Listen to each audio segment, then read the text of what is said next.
What's up guys? Welcome back sa aking YouTube channel. Kung bago ka dito sa aking channel guys at gusto nyong matuto regarding coins at banknotes, click nyo na guys yung subscribe button at saka notification bell para updated po kayo sa mga videos na i-upload ko. Nakarang video guys, finiture natin yung Flora and Fauna series. So nakita po ninyo yung mga iba't ibang denomination. And ito naman po yung Improved Flora and Fauna series. So 1991 to 1994. And ito po yung kanilang itsura. Ayan. So, kung mapapansin nyo guys, mas lumiit yung mga coins po, no? So, yung piso po na medyo malaki is lumiit. Then, yung buko po is pabilog na. Tapos, lumiit din po. Same with 25 cents, tsaka 50 centavos. So, itong 50 centavos guys, I think naging ano to, parang made of brass. So, nung nakaraan is, or dun sa Flora and Fauna series is nickel, no? So, ganyan po yung mga itsura ng Improved Flora and Fauna series and meron na po tayo nito. 5 piso po na barya.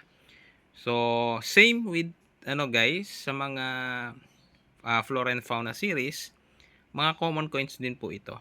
Itong mga ganitong coins.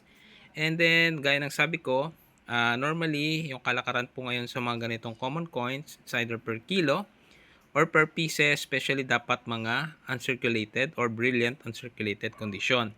So, ano pong ibig sabihin nun? Kailangan magaganda po yung kondisyon and then maramihan. So, gaya na sabi ko, yung iba po, halimbawa po itong piso na to, pagka meron kang 100 pieces, minsan po binibenta nila ng around 4 pieces isa. So, minimum of 100 pieces. So, pumapalo po siya ng 400 pesos, no? Sa 100 pieces. Same with 2 pesos, yung iba po 5 pesos each, yung iba naman 7 pesos each. Depende na lang din po yan.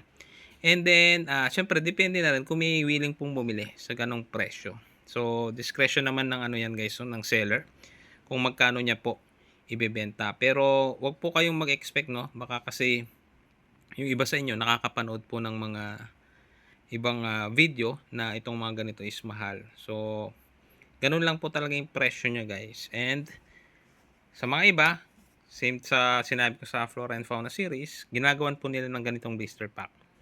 Para at least maibenta po ng medyo mas mataas ng kaunti. From 150 to 250. Mga ganyan po. No? So, don't expect po kung meron po kayong mga ganitong coins na mataas po yung kanilang value. So, ito po yung mga common coins lang. Wala rin po silang precious metal po sa kanilang content. So, mostly mga it's either copper nickel, mga brass, or iba po is stainless, no? May halo po. So, yun lang guys para sa video na ito. I hope may naibigay na naman ako information regarding sa mga ganitong coin. So, yun lang guys. Muli, maraming salamat sa panonood.